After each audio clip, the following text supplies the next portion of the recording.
Nuestras ciudades cada vez se están volviendo más aburridas. Urba, pero también tú vives en Aguascalientes, ¿qué esperabas? Bueno, sí tienes razón, pero no me refiero a eso. No me refiero a la oferta de actividades de ocio que por supuesto las grandes ciudades tendrán más afianzado. Ya sabes que aquí nos referimos a la oferta, pero de espacio público, y por eso no importa qué tan grande o tan pequeña sea la ciudad, el punto de partida sigue siendo el mismo. Nuestras ciudades se están volviendo más aburridas. ¿Pero por qué exactamente? Sabemos que falta para sorpresa de nadie y que el existente debe mucho, para sorpresa de absolutamente nadie otra vez. Pero en realidad hay más razones por las que nuestras ciudades cada vez se están haciendo más aburridas, y no solo se trata de cuánto espacio público hay, sino de cómo se siente al usarlo o al recorrerlo, de lo que ocurre a la altura de nuestros ojos, de lo que experimentamos en la calle, en cada plaza o en cada esquina, de las conexiones que nos permite hacer con la ciudad y entre nosotros mismos, de que estén perdiendo irónicamente su esencia urbana. Ahí está el verdadero problema. Así que esto es Urbanópolis y bienvenidos.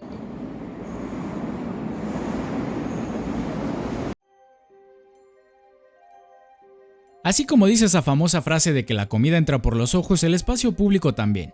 Y ojo, no me refiero únicamente a la calidad del diseño y la imagen urbana de estos, que por supuesto también importa, sino a varios elementos urbanísticos que nuestro espacio público ha perdido y de ahí haya hecho que nuestras ciudades cada vez estén haciendo muy aburridas.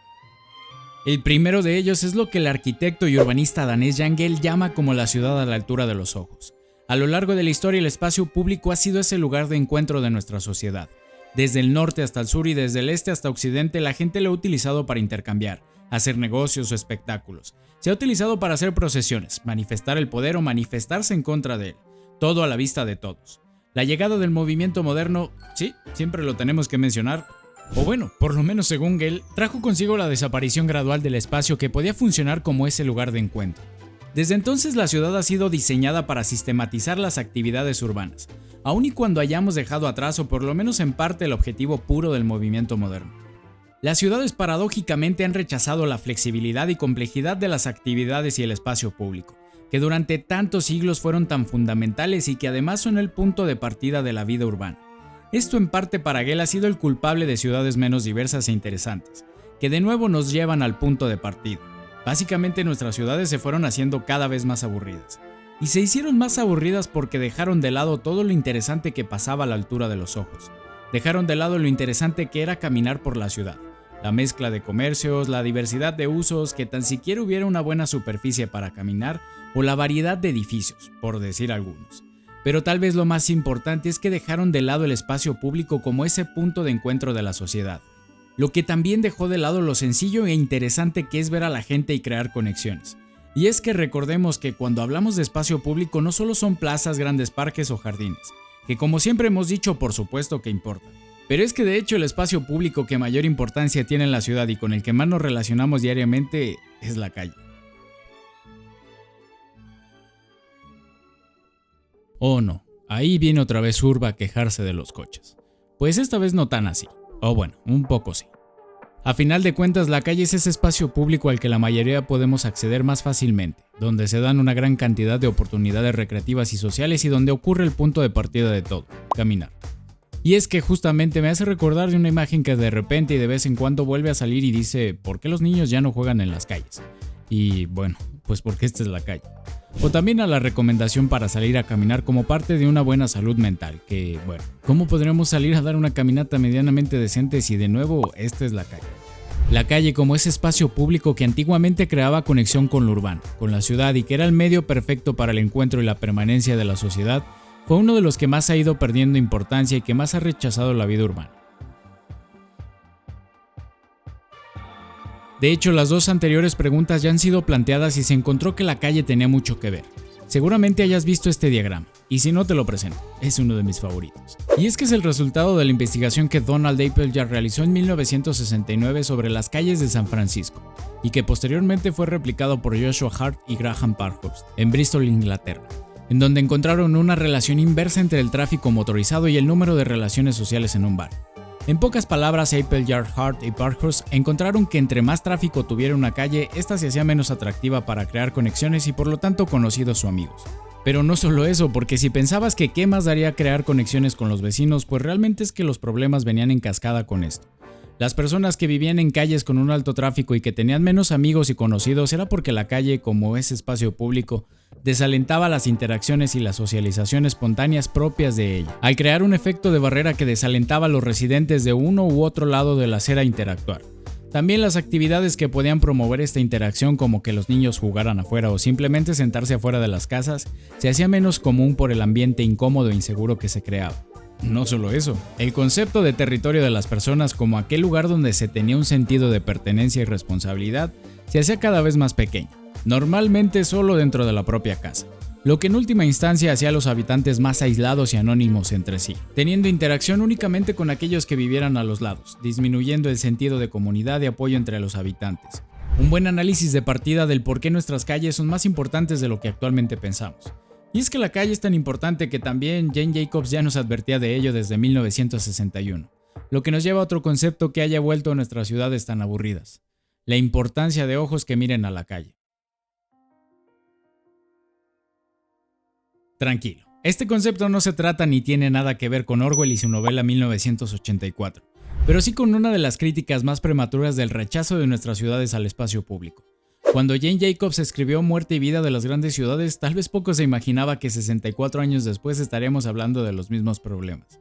Para Jane, las calles eran ese órgano vital de la ciudad, y eran tan vital que decía que por sí solas podían hacer más seguro un barrio o una ciudad. Por aquel entonces el movimiento moderno estaba en pleno auge, y las calles estaban siendo esterilizadas con las supermanzanas, el edificio aislado y los grandes espacios abiertos. De ahí su preocupación. Según Jane, las calles más frecuentadas tenían la posibilidad de ser más seguras que las menos concurridas. ¿Por qué? Pues por sus mismos habitantes. Para ello tiene que siempre haber ojos que miren a la calle, ya sea porque los edificios siempre están orientados hacia ella o porque el flujo de personas sea constante. El chiste es hacer que exista ese algo que anime a la gente a usar una calle. Para que eso pase, Jane también decía que la diversidad de usos era necesaria, muchos negocios, espacios o actividades que den razones a la gente para utilizarla, pero también a diferentes horarios, por la mañana, por la tarde o por la noche. Es algo que podemos ver y sentir prácticamente todos en nuestra respectiva ciudad. Si vas de un lugar a otro, la calle que tenga más actividad probablemente sea la que escojas para irte por ella, aun cuando incluso te tardes más, simplemente por el hecho de que la sentimos más segura o incluso interesante. Todo lo contrario a lo que podemos ver y sentir en una calle del centro de nuestra ciudad o cualquier otro lugar donde después de cierto horario quedas sola y bueno, buena suerte aventurándote por ella. De ahí la importancia de tener actividad durante todo el día. Y lo anterior obviamente no solo se aplica solamente a la calle, sino también a los espacios, lo que me hace recordar un pequeño jardín en mi ciudad que es visualmente muy bonito, afortunadamente siempre está bien cuidado y está a apenas unos metros de las calles más transitadas de la ciudad. Podremos decir que es un buen ejemplo de lo que hemos visto hasta ahora, pero tiene un pequeñísimo problema: nadie lo usa. ¿Por qué? Porque simple y sencillamente no existe ese algo que te anime a usarlo, ni en el jardín en sí mismo ni la zona que sirve, aun cuando esté cerca de una que sí tiene todo lo anterior. No existe tampoco la posibilidad de situaciones espontáneas que hagan interesante quedarse en él. Y lo más importante, no existen esos ojos que miren a la calle que lo hagan sentir lo suficientemente seguro. Es una zona como las de muchos otros centros en México que está escasamente poblada, lo que de hecho nos lleva a otro punto, y es que tanto para Jane, Gale o el estudio realizado en San Francisco y Bristol coinciden en que contemplar la actividad y a otra gente es una actividad tan sencilla y placentera que se puede hacer en cualquier ciudad. Claro, siempre que esté bien logrado. Por eso un buen elemento que hace falta para que nuestras ciudades dejen de ser aburridas es el espacio público contemplativo. Y bueno, este es un concepto más abstracto porque no es como que digamos impriman más espacios públicos contemplativos como si fuera un elemento por sí solo, pero más bien como algo que el espacio público debería de facilitarnos. Ya dijimos que la calle, como el órgano vital y de más importancia en la ciudad, nos permite conocer a gente y crear conexiones, y por eso es necesario que vuelva a ser su principal escenario. Pero nuestras ciudades también necesitan espacios que nos permitan salir de la intensidad del urbano, que nos permitan pensar, reflexionar o simplemente estar. Esto último más importante, nuestras ciudades ya difícilmente nos permiten estar, pareciera más bien que nos rechazan. Y nosotros necesitamos nuevamente de sentido de comunidad y apoyo entre los habitantes, sea en la calle, en el jardín vecinal o en la plaza pública. Por eso es que Jane reconocía la importancia de un último elemento urbano, los personajes públicos. En otras palabras, aquellas personas que prácticamente todos identifican dentro de un barrio o de una zona, como el señor de la tienda o la señora que siempre se sienta fuera de su casa. y que a veces sirven como esa conexión entre varios de los elementos anteriores. Personajes que solo pueden construirse en presencia de un buen espacio público, pero de un buen espacio público contemplativo, ya sea la calle, una pequeña plaza o un jardín vecinal, pero siempre un espacio público. Y ojo, que parece que de repente nuestras ciudades se han convertido en ciudades fantasmas o el terror perfecto para todos los que rechazan lo urbano. Para nada. Pero nuestra relación con el espacio público como medio de permanencia y encuentro podríamos decir que cada vez ha ido haciéndose más superfluo. Tampoco es que este video haya tenido como objetivo dar la solución 100% definitiva al problema urbano. Ya sabemos, nuestras ciudades necesitan densidad, espacio público, interés, diversidad, transporte público, lo que el urbanismo lleva reivindicando desde hace ya bastante tiempo. Sin embargo, el objetivo de este video es más bien mostrar de dónde viene eso que llevamos tiempo reivindicando. Porque como hemos visto, no solo se trata de que es aburrido, también se trata de acceso, oportunidad, de ese derecho a la ciudad. Que irónicamente, ¿sabes en dónde lo encontramos a veces en nuestra ciudad? Enclaustrado en un solo lugar. Entonces, ¿por qué no llevarlo nuevamente a donde pertenece? Recuerda que si te ha gustado este video, no olvides suscribirte y dejarnos un like. Hasta la próxima.